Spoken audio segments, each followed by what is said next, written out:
Blessed love and peace in Rastafari.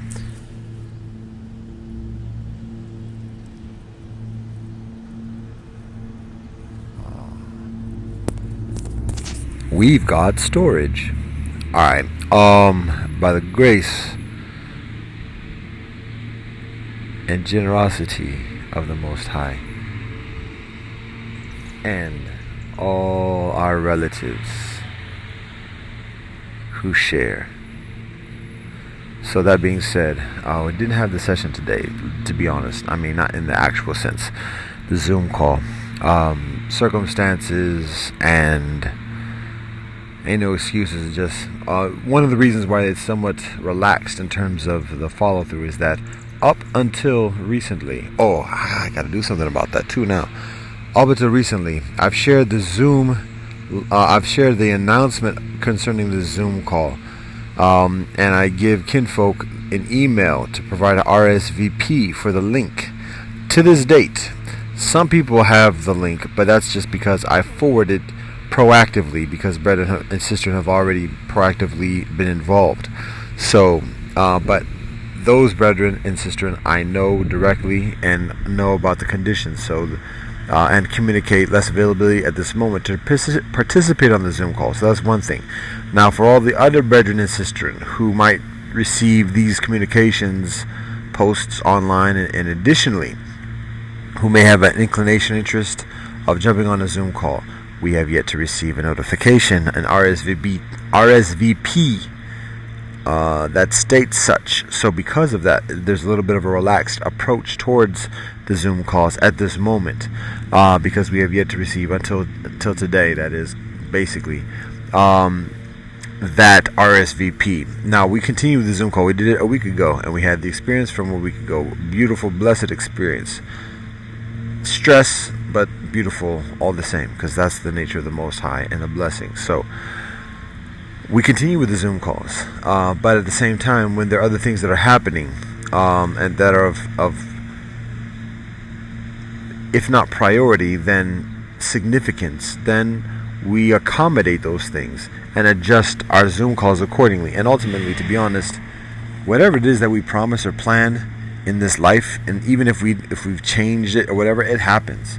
The nature of how it happens may be different than what we initially intend, but it happens one way or the other. And if we're doing a lot of plans and doing a lot of things and doing a lot of changes, it all happens still anyways.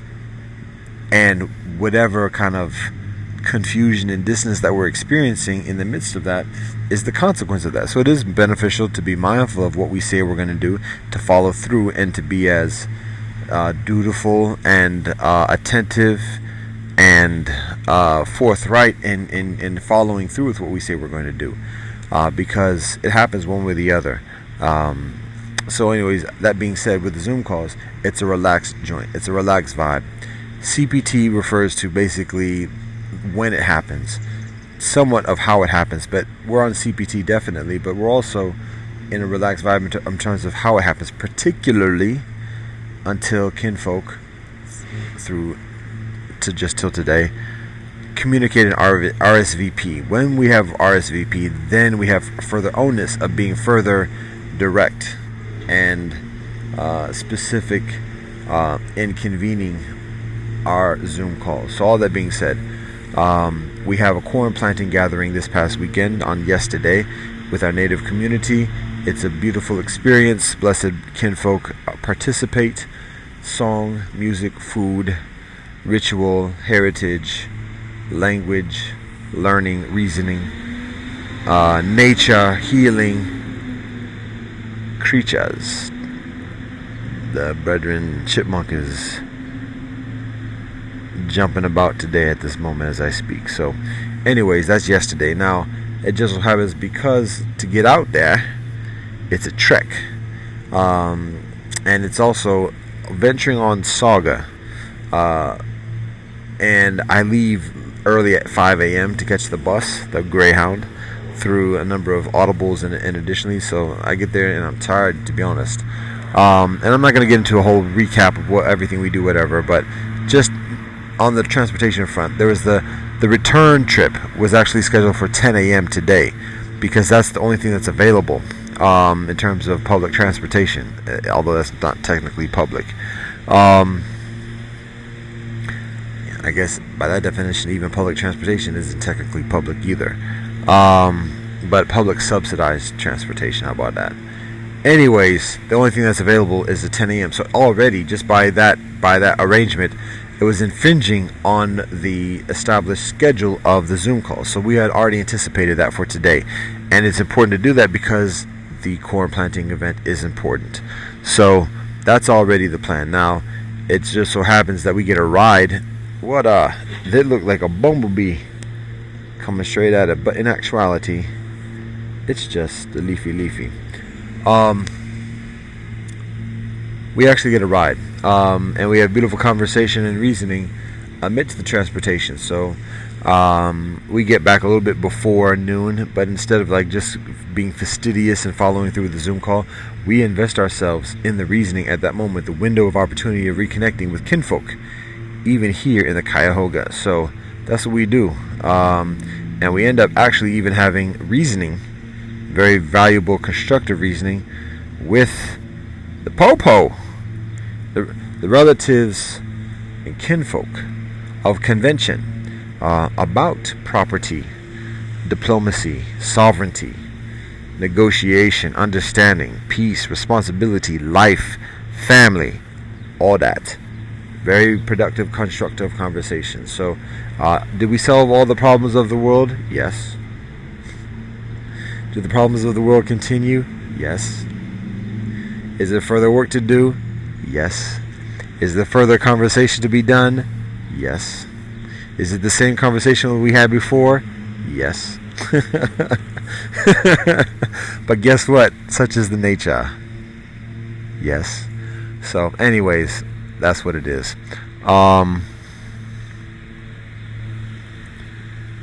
See how positivity is? Indeed. Alright. So anyways, that's part of the joint from today. So now I share this reasoning at the moment, even though, as I said before, we're supposed to be getting off this, and particularly on a weekly basis, because it's a lot, yeah. And we're supposed to be doing drumming. We actually make some progress on this project of the drumming, but I'm going to abstain from divulging details at this juncture. But by the grace of the Most High, we are making progress, steady, step by step, in this respect. So still a fair amount to do and coordinate, and we are working with the generosity and the dutifulness of kinfolk, our relatives as well. So it's a continual process. And even in the gathering yesterday, amidst the ebbs and flows, the setbacks and set forths, the intricacies of the orchestration, the Most High, particularly through the conducting of our kinfolk. How about that? And all we can say, all thanks and praise. So that's the vibration today. Nature, amazing. Technology, beautiful. Challenging. Nature, challenging. But life. Such is life. Anyways, alright. So this is Monday afternoon. This is the time for drumming. I have yet to drum, and there's still availability to do that. So there's intentionality of following through with that, particularly because it's been a little bit lax in recent weeks. Oh, the buggers are out. So anyways, rather than going for 5 hours at this moment about any ideas or genius that is bestowed upon I and I, the intentionality is to share this briefly, and proceed with the immediacy of the moment in our midst. So, serious buggers, serious. Alright, so what it is, to be honest, we've had recent rains a few days ago, so that's kind of like, as I've described before, with our corn planting gathering, the rain, the water kind of kickstarts life, dormant life, the eggs. It's that nutrients, and it's a wake-up call. It's the nutrition. It's like the embryonic fluid to the seeds. When that water hits the seed, oh, okay, miracles upon miracles. How about that? Blessings upon blessings and miracles upon miracles. Serious. Then, from that, the light hits it. What up? Come on, watch the growth. Humble. But that's the nature. So we see that with the plants. We see that with the insects. Get some recent rains. The soils are saturated. The seeds are saturated, and then when the light hits and dries off some of that moisture and gives that life some energy and all the things that come with the light, you see the multiplicity. So plants, insects, people, sparrows, chipmunks, life, forest, universe. So that's what we're observing, and we get the buggers. Then we get the buggers that eat the buggers. We get the buggers that make peace with the buggers that eat the buggers. All them business. So anyway, that's what we're experiencing at this moment in the midst. So the reasoning, what I got to share, idea. Here we go. I already shared during about the two paths, about civil war and rituals. There seems to be resonance. There seems to be recognition. I ain't saying nothing new. I ain't saying anything that people don't already know. We all need reminders. So that one is. Now for today, what we share is somewhat of a different joint about civilization, and we can say two paths, but we're using the word and idea of path significantly recently, so we give some space for that to kind of settle and establish itself within the consciousness. So rather than saying paths, we're going to say paradigms. Paradigms. How about that? Indeed. So we got two paradigms we're looking at in terms of the progression of civilization on this earth, in this world. So one paradigm is science-based pluralism, and the other paradigm is organic-based pluralism. Very different from each other, and can have some similar traits, some similar characteristics. Very different from each other. Not antagonistic, not opposite, not contradictory. Complementary, distinct, in certain ways competing. There's competition with inhomogeneity. So that's the nature as well. But just to recognize the distinction between the two. So here we go. What are we talking about with that two paradigms of pluralism? Science-based pluralism and organic-based pluralism. So organic, we're talking about natural. We're talking about relationship. We're talking about mixed heritage. We're talking about homogeneity and diplomacy between homogeneous tribes and clans, each one finding its own lane, its own land and heritage and roots, and finding ways of maintaining peace and even cooperation amongst each other, and staying straight up black, straight up blonde, and whatever else kinfolk are, with due respect to all our ancestors of this world. That's the organic-based pluralism, and it's a different lifestyle. It's a different look. It's less a matter of worldliness. It's less a matter of worldliness or ambitions or even world systems. It's increasingly local. It's increasingly rooted. It's increasingly modest and humble, and focused on heritage, language, ancestors, and that type of experience. Now, within this paradigm of organic-based pluralism, there are kinfolk who are worldly, but in that position of being worldly, it's for the purpose of continual, upfront, thorough purpose of reconciliation. It's not a matter of conquest. It's a matter about keeping the peace between the different groups. That's the role of the worldly within the organic-based pluralism. So there's that. And it's multicolor. It's all different types of colors, shapes, sizes, languages, cultures, traditions. That's organic-based pluralism. That's that. Now we get into the science-based pluralism. Science-based pluralism, beige. Straight up beige. People talk about that. Russell Peter talks about that. Other kinfolk talk about it. beige, and it's a ball head, to be honest, because that's the phenotype. It's a universal look. It's very formulaic. It's very efficient, and we can call it even on the verge of Nazi, because it's not.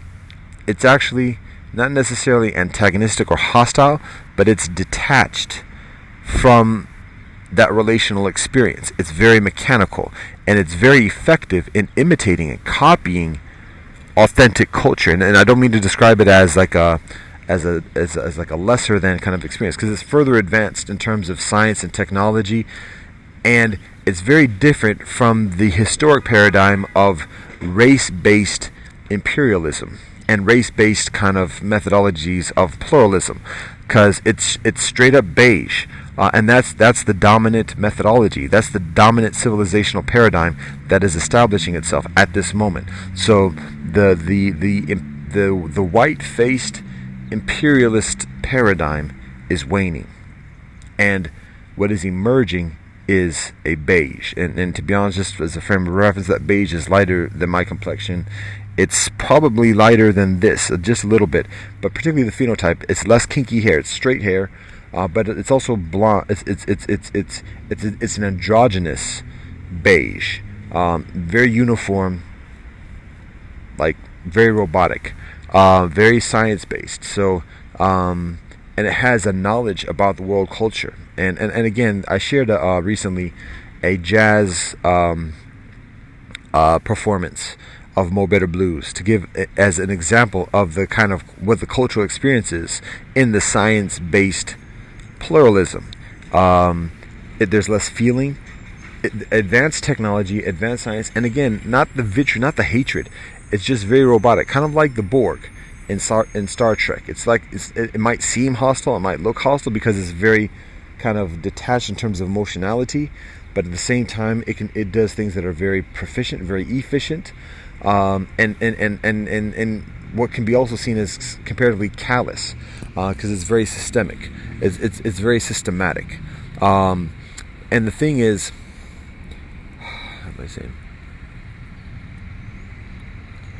Very knowledgeable about the world, about world tradition.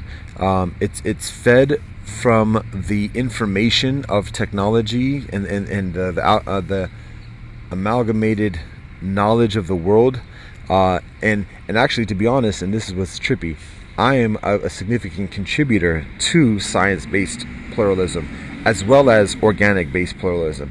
To be honest, I find my peace and my foundation within organic-based pluralism.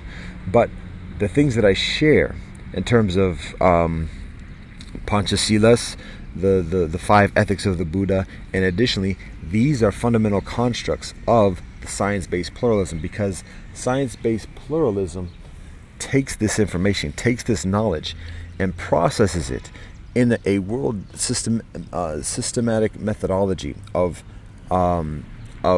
governance, of production, of behavioral control, and additionally, and so the way that the science-based pluralism works and is again the standard is beige in terms of ethnicity, and there's an initial intentionality, but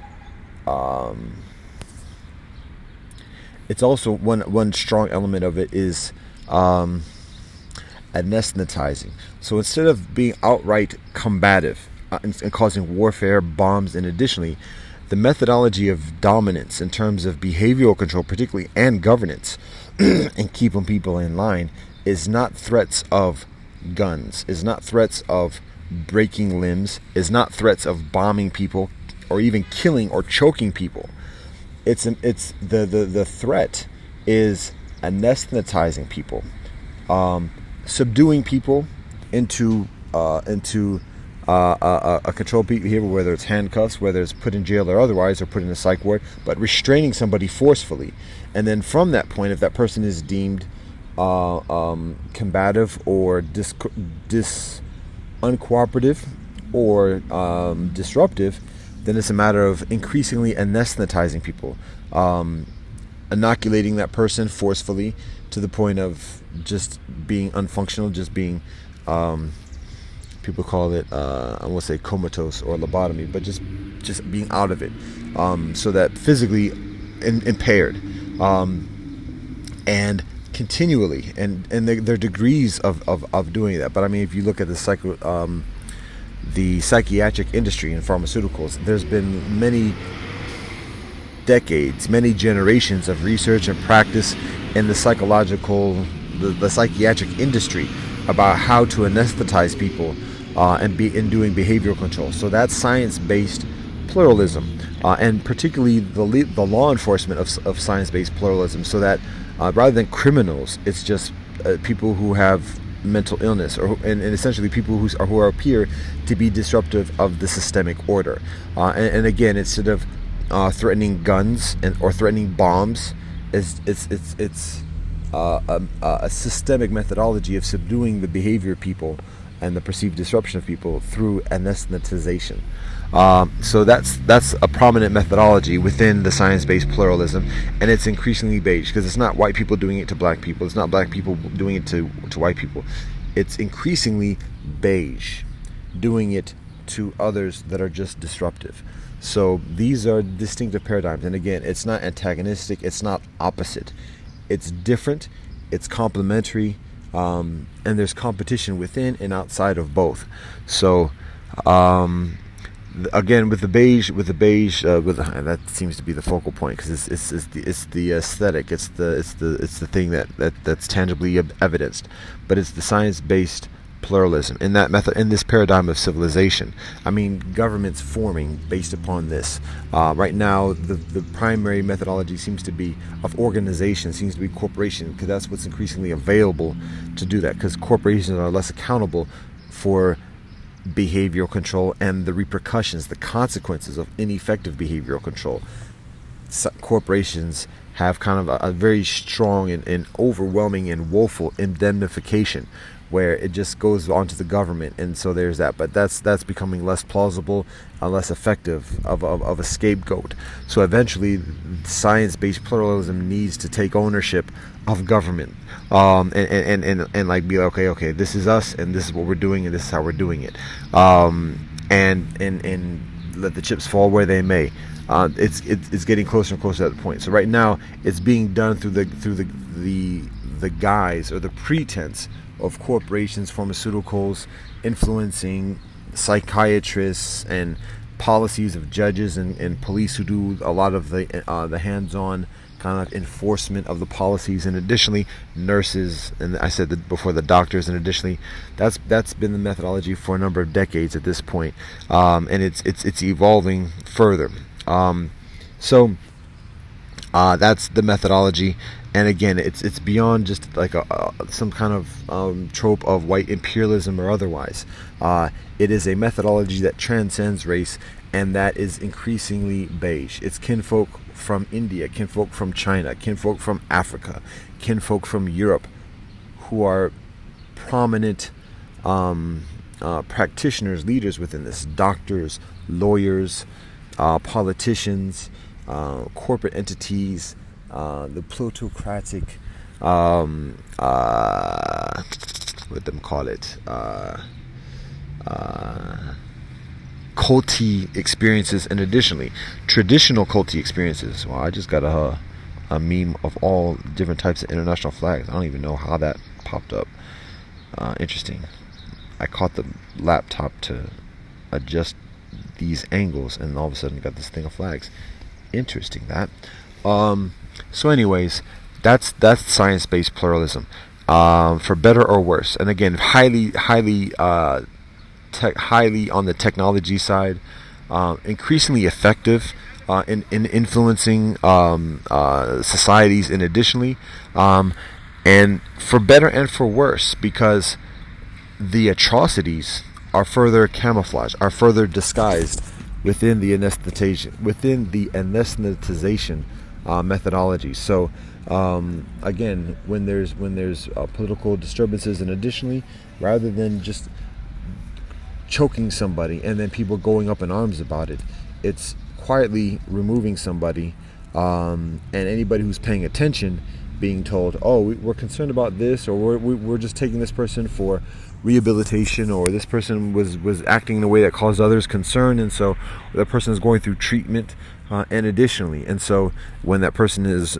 eventually released at some point in some way, for those who care enough to advocate and pay attention, then that person might be different in terms of being chemically altered, in terms of the conscientiousness of the mind, the cognitive experience. So it might be a short-term thing that's repeated. It might be a long-term thing, or otherwise. But that's the methodology in the science-based pluralism. So again, it's when that happens, it's further. It's further difficult for kinfolk to immediately go up in arms, at least in the standard way, the historic way, where, as opposed to like a building being bombed or somebody being shot and it being videotaped and people go, oh, we got it, that's terrible. In this trope, actually there is formidable ways of responding to it, but you have to understand the way it works, because protesting and going up in arms and doing all that stuff, that don't work. That's not what's happening, because what is there to protest? Where's your evidence? What are you talking about? You got to up the game, because the game of imperialism, and what we say is pimperialism,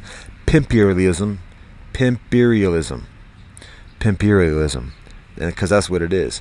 That game is evolving. So to overstand it, to overcome it, requires upping the righteous game as well, and the whole protest trope, that's way old. So we gotta be further knowledgeable, further disciplined, further independent from the systems of pimperialism. And it's not a matter of even saying pimperialism is evil per se.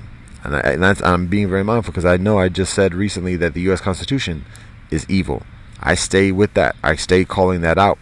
And my point is not to vilify that or otherwise, but just calling out for what it is and encouraging kinfolk to find something of a lesser evil. But understanding imperialism, ultimately, and I guess even the U.S. Constitution admits that, ultimately, it's not even a matter about there being evil or benevolence. It's a matter of harm and health, well-being and affliction. In the evolution of righteousness, and keeping up with the evolution of the pimperialism, the evolution of righteousness is simply knowing how the pimperialism works and distancing ourselves from that. Not getting mad, not vilifying it, I guess not even calling it evil, or at least not in an antagonistic way. When I've said the evil before, it's a matter of calling people out who care about that. It's not a matter of even saying condemnation, because we talk about the behavior and not the people. So, anyways, I'm not trying to get into that whole kind of disclaimer debate about even the nature of, or the phenomena of evil itself. But for those who worry about righteous, who are devoted to righteous, it's simply a matter of being distanced from what we recognize as unrighteous, and that means systemically distant and independent from what we recognize as unrighteous. So not even hate or otherwise, just distancing and communicating to the practitioners of unrighteousness the legitimacy of the distance, and even the unrighteous practitioners' interest in keeping that distance and abstaining from imposing or infringing upon that distance. So anyways, that's what we're talking about with the science-based pluralism. Some of what we're talking about. The aesthetic is very different. Again, with the whole with white kinfolk, European kinfolk, there's racism across the board, and it's not excusing the atrocities that are done for generations, hundreds of years, by European kinfolk, but to recognize that even beyond all of that, the nature of imperialism is beyond race itself, and to understand and to get beyond any experience of imperialism, it's a matter of getting beyond the face of it as well. So rather than getting mad at white folk for any of the atrocities that white folk do, first of all, don't get mad at all. That's our humble solicitation and invitation. Don't get mad at anything. Just understand it and work at it. But rather than getting mad at white folk, Get mad at the imperialism itself, wherever you find it, wherever you evidence it, when we're being honest about it. Where there's black folk who are practicing it, Asian folk who are kinfolk who are practicing it, Mediterranean kinfolk who are practicing it, native kinfolk who are practicing it, European kinfolk who are practicing, anybody. To get mad and focus on the game, the imperialism itself. And be honest about that wherever it's evidenced, wherever it's practiced, because the nature of it is extremely sophisticated and intelligent and knows people's own bullshit and selfishness and not calling themselves out or not calling one's own people out, and then hides behind that. So if one is concerned about that genuinely, you got to call that out wherever and everywhere it is, particularly in the most atrocious ways that it exists. So that's the first thing, not to get mad at the surface because it's a puppetry, but to get mad at the puppet master and at the puppet game. So that's the first thing. Second thing, ultimately we only have ourselves to blame, we only have ourselves to point at, but when we do that we also have ourselves to empower, and when we do that, recognize we don't need the things that the imperialist system is sharing, is offering, is tempting us with, is threatening us with. Don't need that. The things that we need in this life are provided from Creator, provided from creation, are provided from the cooperation with creation and Creator. So don't need the imperialist game. The imperialist game only gives us advantage in competing against each other. How about that?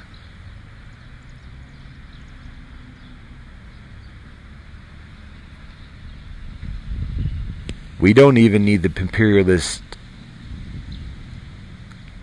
trappings to defend ourselves against imperialism. We don't need that. That's imperialism. To think that. We don't need imperialism to be safe from imperialism. No. That's imperialism. What we need is truth and righteousness within ourselves, and that has tremendous power in and of itself. Ain't no guarantees, ain't no invincibility in this life, but that has tremendous power and safety, comfort and provisions within itself. And imperialism knows that. Imperialism respects that. Imperialism needs that. That's one of the ways that imperialism keeps going, because it has to have some kind of connection with that truth. Some type of facade of that truth to continue tempting and threatening people accordingly. So when we cultivate that in ourselves, it's not even getting mad at imperialism. Understanding it's all part of the yin and yang of this universe. Everything has its purpose. Everything has its reason. So it's a matter for us to find our peace and our harmony within the conditions. So, but at this moment, to understand part of that nature of how the game is evolving is science-based pluralism, organic-based pluralism. Organic-based pluralism is multicolored, and not everybody gets along with each other. That's okay. There are bridge builders within organic-based pluralism whose humble trod is building, maintaining, repairing, sharing bridges. That's the role. So anybody who has any worldly kind of interests, any kind of worldly travels and knowledge, and additionally is actually lower on the totem pole. And we know being lower on the totem pole is actually being further foundational, but that's another story. But it's humble. It's humble. Everyone's a shot caller in one way, but for those who have that worldly thing, there's like when we go back to wherever home base we are, we got to be humble, because that's the nature of how the game works.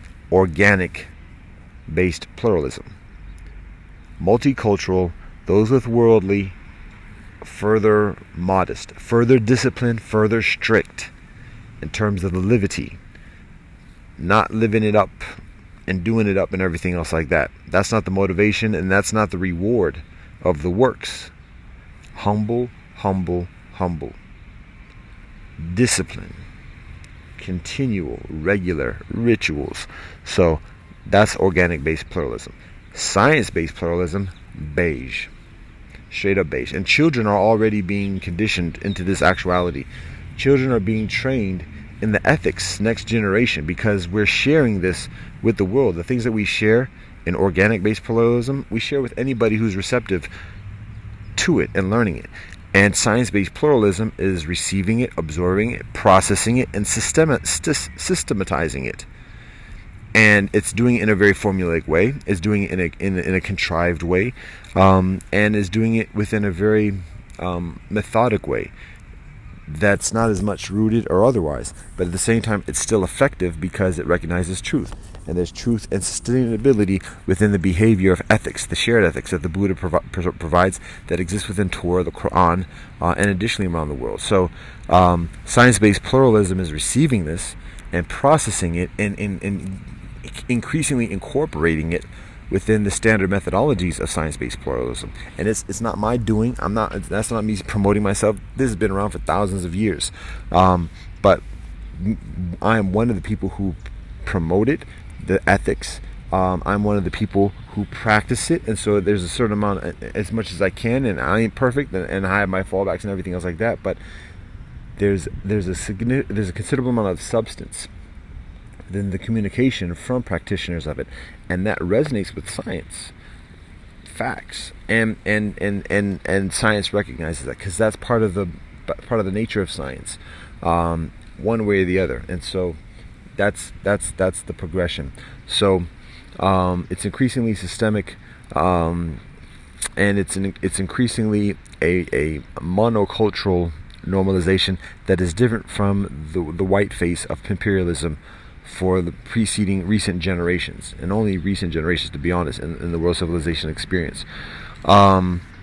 So that's one thing of being mindful, and one thing to observe in terms of the conditions and how to find oneself and cultivate peacefulness within oneself and around oneself amidst these conditions. How to negotiate with the impositions of science-based pluralism, because there is an element of force, there's an element of coercion and atrocities, but it's increasingly anesthetized, as I described. So it's difficult to call it out up front and as it's happening, because it's increasingly gradual. There's less evidence. There's fewer broken bones. There are fewer gunshot wounds. There are fewer blown up buildings. It's chemical significantly, and there's less physical evidence of it. And there are steps. They're gradual steps. It's something that's been cultivated for many generations, for over 100 years easily. When we look at a lot of the experimentation of pharmaceuticals over the past century, but particularly since the Second World War, and particularly within the recent generation or two. So anyways, I'm trying to think that there's something else, but at the moment we might have reached a satiation point in terms of effective information at the moment. Just going to pause for a second and see if there's anything else to share.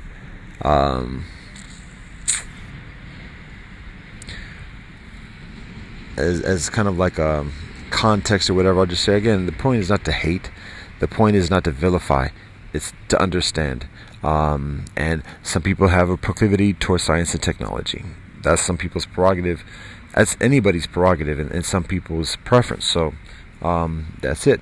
And I guess on that front, for those who do have that proclivity, there's encouragement to optimally strive, whilst one still has that inclination, to optimally strive for genuine reconciliation and genuine mutual respect and harmony between organic and science. To recognize the legitimacy within organic, and for people who prefer the organic, people who believe and practice beliefs that are further rooted within the organic experience, and respecting people's medium where they find their own balance between the organic and science, and recognizing the legitimacy within that, and also recognizing science need for the organic. Just as there is a need that people have for science, even people in the organic experience have differing degrees of needs for science. Science also has differing degrees of need for organic nature. and organic life. So that's, again, it's not opposites. It's not antagonists. It's complementaries. So as the yin and the yang shares with us, there's an element of each within the other. So to be mindful of that, and as we continue in our respective and collective path. I think that's beneficial to kind of like lead the wrap up on this joint.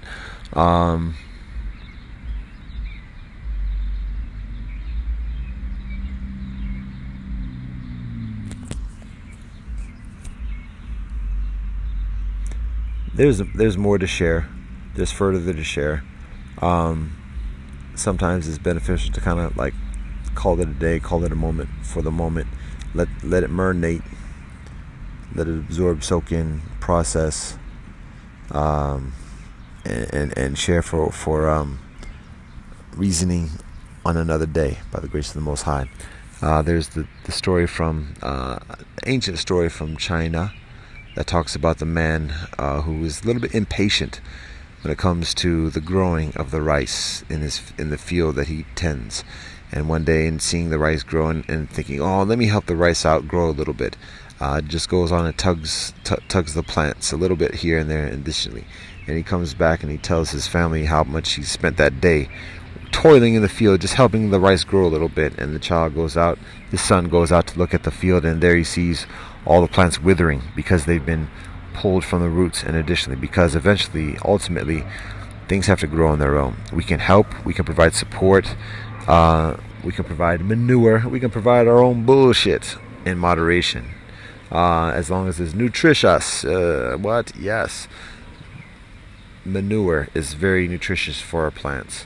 Light, water, richness of soil, freshness of air even, but ultimately each life grows on its own, even within the incubator and further. This is the nature of the miracle. This is the humble within the trod. So that being said, we give all thanks and praise to the Most High, Elohim, Creator, the Most High Authority, known by many different names, in many different ways, by many different peoples of many different lands. All one love, one universe, one peace and blessings.